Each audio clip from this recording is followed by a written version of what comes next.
element in the usual mass murder story which seems to be missing from this case. There's no sense of fear in this community. No feeling of a mass murderer on the loose. People we talked to seem to feel that whatever was the motive for this crime, it had something to do with the family. It's not something that's going to return to bother anyone else. In Amityville, Long Island, Phil Barno, News Center 4. She looked in the mirror, and I don't know why, but she said his name the last time. Candyman. She turned out the lights. Well, I'm getting ready to watch a video. Really? What? Oh, just some scary movie. You like scary movies? Uh-huh. What's your favorite scary movie? I don't know. You have to have a favorite. What comes to mind? Halloween. No, the one with the guy in the white mask who walks around and stalks babysitters. Leave the 911 lines open for real alerts. For anything else, or directory assistance, think before you call 911. Halloween is more than just costumes and candy. It's a time when the nights grow longer and a chill settles in the air, creating an atmosphere perfect for sharing ghost stories and indulging in our love for all things Halloween. For many of us, Halloween brings back memories of trick-or-treating, haunted houses, and of course, watching your favorite scary movies. But what if I told you that some of these movies are rooted in real-life horror? That behind the fiction, there are true stories, tragic events, some so chilling that they remain shrouded in mystery, with real 911 calls that have never been released. In the world of lost media, we often think of forgotten TV shows or missing footage. But what about the moments when media captured the darkest moments of someone's life? In this installment, we explore the terrifying truth behind the movies you thought you knew, and the calls that will forever remain lost to time.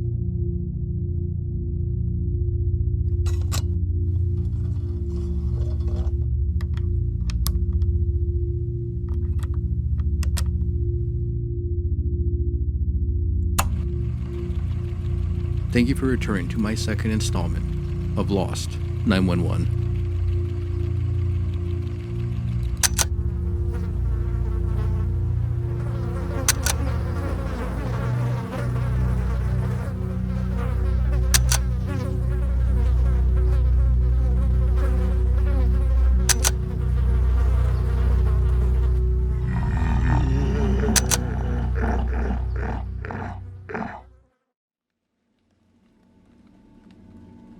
On the night of November 13th, 1974, a quiet house in Amityville, New York, became the scene of an unimaginable massacre. Ronald DeFeo Jr., the eldest son in the DeFeo family, took a rifle and systematically murdered his entire family, his parents and 4 siblings, while they slept in their beds. The victims were shot at close range, each of them seemingly unaware of what was about to happen. The gruesome murders occurred at 112 Ocean Avenue, a picturesque house in the middle of a quiet suburban neighborhood. Little did the world know that this home would become an icon in the horror industry. After the shooting, no neighbors reported hearing any gunshots that night, an eerie detail that only added to the growing mystery surrounding the Amityville case. The next day, Ronald DeFeo Jr. entered a local bar, frantic and in a state of shock, claiming that his parents had been shot. A group of patrons rushed to the house, only to find a scene straight out of a nightmare. 6 bodies, all brutally murdered. At 6:30 p.m., the first 911 call was made to report the discovery of the bodies. While this audio is lost to time, the transcript of the 911 call was released.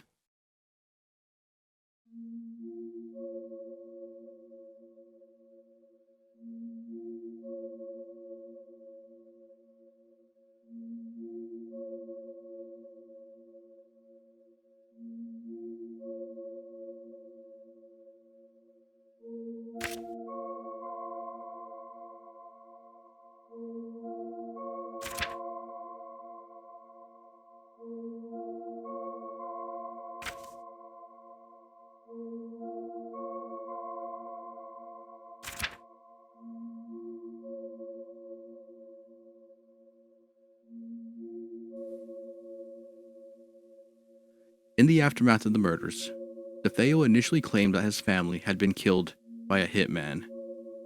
However, under police interrogation, his story quickly unraveled. He later confessed to these murders, though he would constantly change his story multiple times over the years, adding to the confusion and speculation about what truly happened inside the house that night. But the horror didn't end with DeFeo's arrest. Just over a year later, in December of 1975, the Lutz family moved into the home, unaware of the dark history that lingered within its walls. It didn't take long before they began experiencing strange occurrences, terrifying visions, strange noises, and an overwhelming sense of dread. They lasted only 28 days before fleeing the house, claiming it was haunted by the spirits of the DeFeo family. These events would go on to inspire the infamous Amityville horror book and a series of films and reboots throughout the years. With the amount of media attention, the Amityville home's reputation was cemented as one of the most haunted homes in America. But while the paranormal claims have been heavily debated, the real tragedy remains: the loss of 6 lives at the hands of one family member. And the fact that the 911 call audio remains unreleased only deepens the mystery surrounding that night. Why hasn't the audio been made public? Could it still hold details that we've yet to hear, or was the audio lost in our ever-evolving technology? While the transcripts provide some insight into the moments immediately following the discovery, the actual 911 audio has never been released to the public and will likely remain lost forever.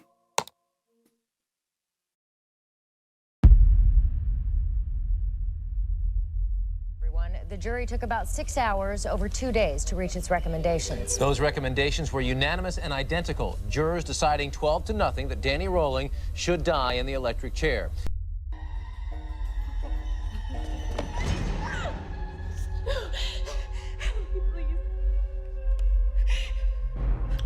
Surprise, Sydney.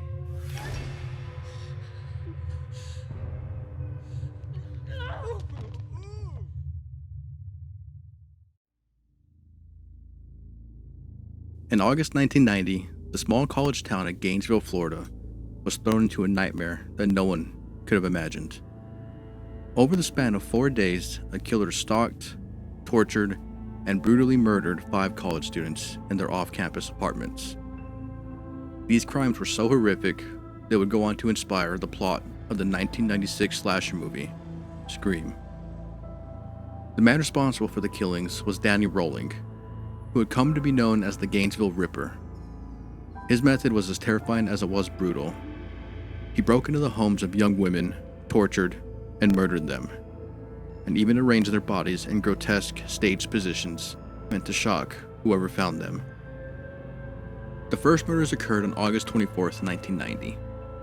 Rolling broke into an apartment shared by 2 freshmen, Sonja Larson and Christina Powell. He found Christina asleep on the downstairs couch. Rolling stood over her, silently watching her sleep, before finally deciding to leave her untouched for the moment. Instead, he crept upstairs and brutally attacked Sonja, stabbing her repeatedly as she lay in her bed. After killing Sonja, Rolling returned downstairs and turned his attention to Christina. She never stood a chance. Rolling brutally assaulted her before killing her, then arranged her body in a sick display, leaving both women's bodies to be discovered by the family and police. And less than 24 hours later, Rolling struck again, this time killing 18-year-old Krista Hoyt. He broke into her apartment and waited for her to return home. When she did, he quickly overpowered her, murdered her, and once again, left her body in another gruesome, staged position. These murders sent shockwaves through Gainesville, and panic gripped the town. Students left in droves, locking their doors and windows, afraid they would be the next victim. On August 27th, Danny Rolling claimed his final 2 victims, Tracy Pauls and Manny Taboda. Manny was a strong, athletic young man, and perhaps the only victim capable of fighting back. But even he couldn't stop the killer. Rowling quickly overpowered him before turning his attention to Tracy. She too was murdered and left in another grotesque position, meant to further terrify the police and the community. What's coincidental is that the police are the ones who discovered these bodies. They were all called in due to a welfare concern on the individuals, meaning that there was never a need for 911 to be called. However, as the investigation began, the community was in a state of fear, and numerous 911 calls flooded in from terrified students and the residents of Gainesville, reporting suspicious noises, strange men, or any small disturbance they thought might be the Gainesville Ripper. The amount of calls pouring into the Gainesville Police Department was so overwhelming, the entire town was basically in a state of paranoid panic. Though many of these specific 911 calls from that time have never been released, including any that might have come from the neighbors or passerbys who may have witnessed something, they remain either locked away on a recording device or have been deleted. After months of terror, Danny Rowling was eventually arrested in September of 1990 for an unrelated burglary charge, and it wasn't until later that he was connected to the Gainesville murders. Investigators discovered that Rowling had previously killed a family in Shreveport, Louisiana, using a similar, brutal method. When Rowling's story came to light, it wasn't just his murders that horrified people. It was how he methodically stalked his victims, and the way he manipulated fear as part of his killing spree. This element of his personality, the idea of a killer toying with his victims, inspired the creation of the character Ghostface in the 1996 blockbuster hit, Scream.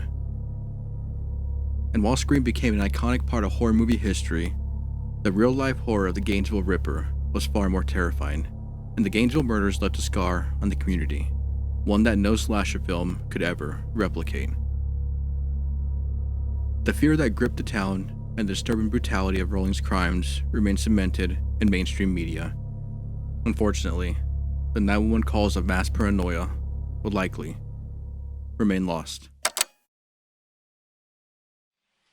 They will say that I have shed innocent blood. What's blood for, if not for shedding? With my hook for a hand, I'll split you from your groin to your gullet.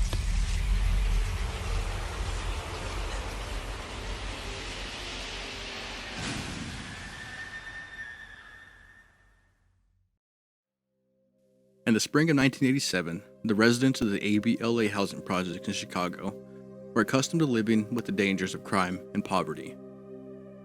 But one night in April, something far more terrifying happened to 52-year-old Ruthie Mae McCoy. Something that would eventually inspire the horror movie Candyman and leave us behind an unsettling mystery.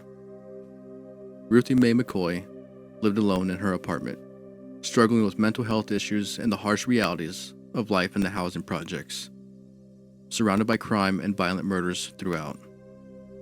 You see, these apartments had a notorious design flaw.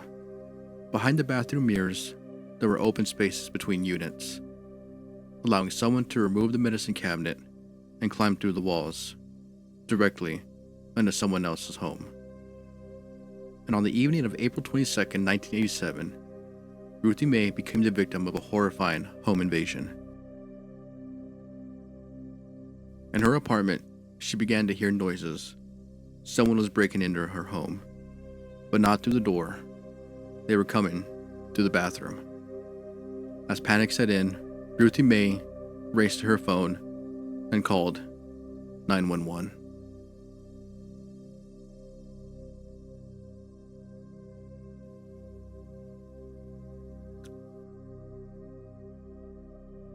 To most people, this would sound impossible, but in the ABLA housing projects, it was all too real.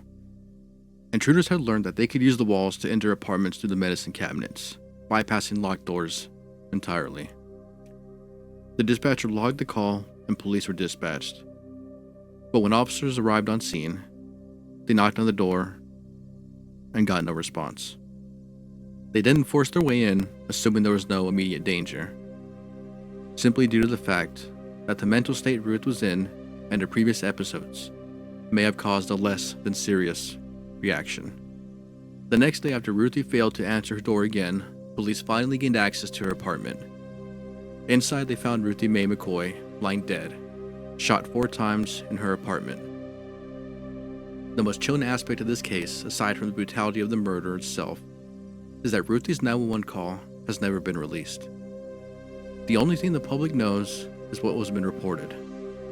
Her frantic description of people breaking in through her bathroom wall. The full contents of the call remain locked away. Ruthie's story later became the basis for the urban legend of a killer coming through the mirror, a story that evolved into the plot for the 1992 horror movie, Candyman. But the real-life horror Ruthie endured wasn't a myth. It was a reality that ended in her tragic death. The mystery of the lost 911 call adds an eerie layer to the case. What exactly was said in that desperate call for help? What was Ruthie's state of mind as she tried to explain the impossible to 911? These are questions that will likely never be answered. And Ruthie Mae McCoy's death remains a haunting reminder that sometimes the most terrifying monsters aren't the ones we see in the movies. They're the ones inside the walls.